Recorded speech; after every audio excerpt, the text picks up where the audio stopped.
The capture of Whitey Bulger in a modest Santa Monica apartment brought an end to one of America's longest manhunts. Agents found the 81-year-old fugitive living a quiet life under the alias Charles Gasco. Inside the apartment, they discovered a stunning arsenal of over 30 firearms and more than $822,000 in cash hidden in the walls. The frail, white-haired man who surrendered peacefully seemed a world away from the bloodthirsty kingpin who had terrorized Boston for decades. But his arrest set the stage for a final, dramatic reckoning. He was flown back to Boston to face justice for a lifetime of crime. A trial that would expose the depths of his depravity and his corrupt relationship with the FBI. His 2013 trial was a media circus.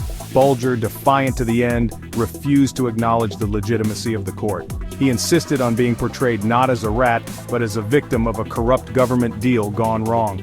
He sat stone-faced as former associates, men he had once trusted, took the stand to testify against him. They painted a gruesome picture of his crimes, detailing extortions, drug running, and a string of brutal murders. The families of his victims filled the courtroom, finally getting the chance to confront the man who had taken their loved ones. In August 2013, the jury found him guilty on 31 counts, including racketeering and his involvement in 11 murders. He was sentenced to 2 consecutive life sentences, plus 5 years. Even behind bars, Bulger's story was not over. He was shuffled through several federal prisons before being transferred to USP Hazleton in West Virginia on October 29, 2018. It was a high-security facility known for its violent inmate population, a place nicknamed Misery Mountain.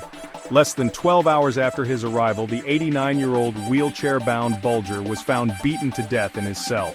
The attack was savage. His assailants, reportedly including a mafia hitman from Massachusetts, beat him with a padlock stuffed in a sock until he was unrecognizable.